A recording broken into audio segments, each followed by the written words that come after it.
All right, it is December 10th. It's my parents' anniversary. Happy anniversary, parents. Um, if you watched the video yesterday, I hope you did. I talked about the fact that this is a heavy week, and that is the intention the whole week. And I talked about maybe skipping, scaling some stuff so that you can focus on your heavy work. And if you are one of the folks who have been in circle saying how beat up you are, I think it is a really smart idea to do that. It is not virtuous or magical to do everything that's written, right? You're not worth any less. The program's not going to work any worse if you're doing it because you're not recovered, right? We can only get as good as we can recover from. So if you're doing all of the training in the world and you're gritting through it and you're doing it, but you're not recovering from it, we're just kind of going like this. And if we don't ever let ourselves recover, we're just going to keep going like this. And we're never really going to progress, all right? So it's part of being a disciplined athlete or trainee, knowing when to take a little bit of rest. And so if that is you this week, it would be really smart to take some rest where it's appropriate, and I'll detail that out while I'm talking about it. You've been on this cycle for strength where we're building to a rep max and then we're doing back off sets. This week's no different. The only difference is that we're not looking to leave anything in the tank, right? So today starts with a 3-rep max push press. That means today, and you wouldn't get this if you just read the program, it is in the note, but we are not leaving anything in the tank. This is the day to go for it a little bit, to maybe go for something that you're not quite sure if you have it, and you're like, I don't know, maybe I'm only getting 2 reps. Today is the day to try that and have it not be a big deal. Goals go as heavy as we can. This is a universal tip. I see most people do it. I do it myself on the push press. We jump back.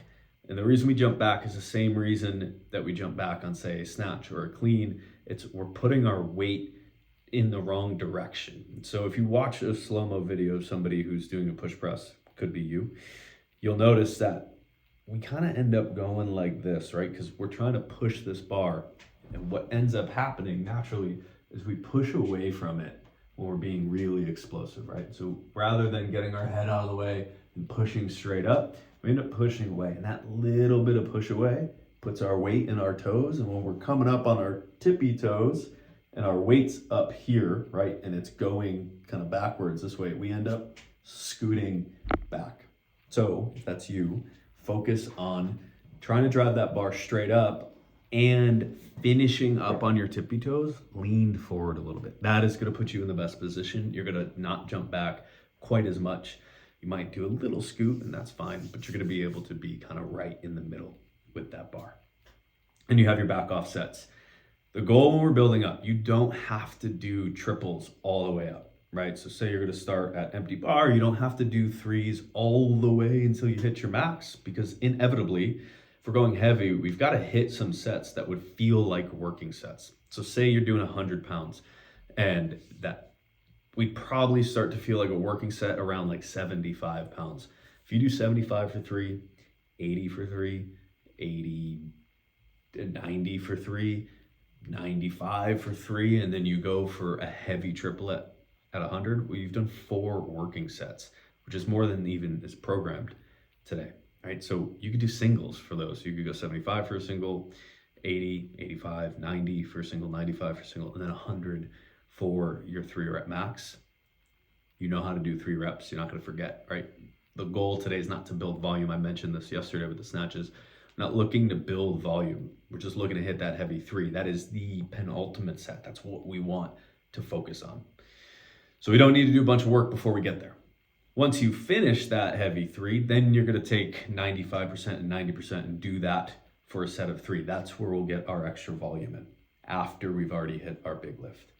Once you finish that, we're taking 10 minutes to build to a 4-rep max strict press. This is the same as we've been talking about. Doesn't necessarily, even though it's a heavy week, need to be the most true 4-rep max. But since we're getting into that territory, you're not going to have a ton left in the tank. And then you'll take it down a little bit. You'll take that weight down to 90% of the 4-rep max and hit a max rep set of strict press. If you've been watching the videos, you've heard me say this. If this is your first week, I say this every week, don't bounce that bar off your chest. The hardest part of a strict press for 90% of people is moving from the shoulder to the nose. Once you kind of get here, a lot of folks can finish it out. But this piece right here, most difficult spot. If we hit the first rep and then we come down and we go bing, we skip the whole hardest part, which is the reason bouncing feels so good, but it's not really helpful in getting us that much stronger. So make sure that you're coming down. You don't have to sit there for 5 seconds, but come down, reset, go up, come down, reset. It can be a 1 second pause, right? You can use that stretch reflex, cool with that. Just don't bounce it off the shoulders.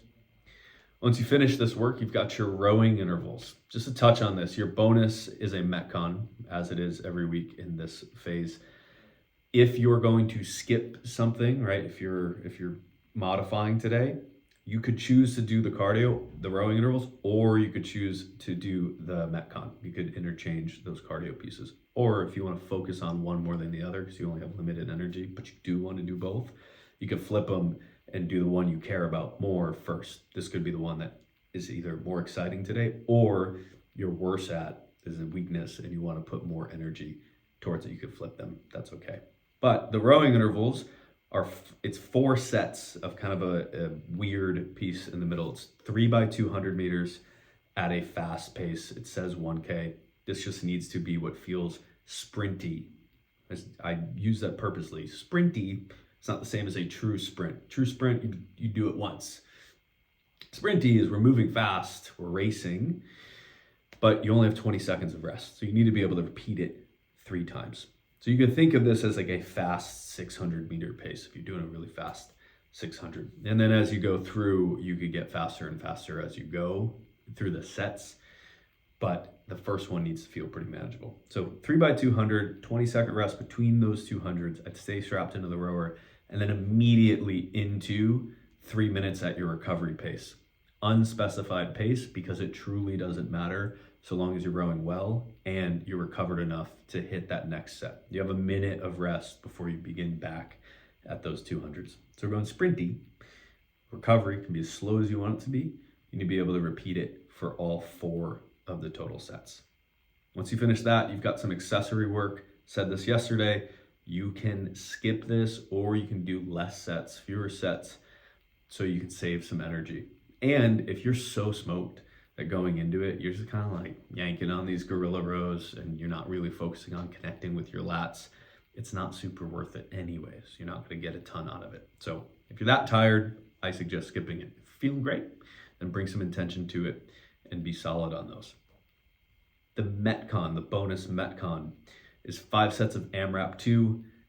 You're going to buy in, so 12 9-cal ski, 15 chest bars, and then whatever time you have remaining, you will do max reps burpee box jump overs. Again, in the spirit of scaling, you could do 3 sets on this and still get a lot out of it, and you could actually probably bring more intensity to your 3 sets because you don't have those extra 2. But you could do 5 sets as well. The goal is max burpee box jump overs. Rarely are we going to get the best score by going as hard as we can in the first one. So leave some in the tank on the first one and on the second one and on the third one. And then the last 2 sets, you can start to go for it and maybe gamble a little bit and be like, I don't know if I'm going to have any left. All right. But it should increase in effort and your score should increase too. Sometimes you say, hey, you should increase effort over this. Maybe you're getting a minute, say it's like a 20-cal fan bike. Maybe you're getting a minute each time and it's getting more difficult to do that. That would be just increasing effort. Today, you want to be increasing your effort and your score should reflect that. So if you get like 12 reps in the first one, you should get 13, 14, and then maybe you stay at 14 and your effort increases. But we should see that score increase a little bit as well. Once you finish that, you're done for the day. I'll see you guys tomorrow for another day.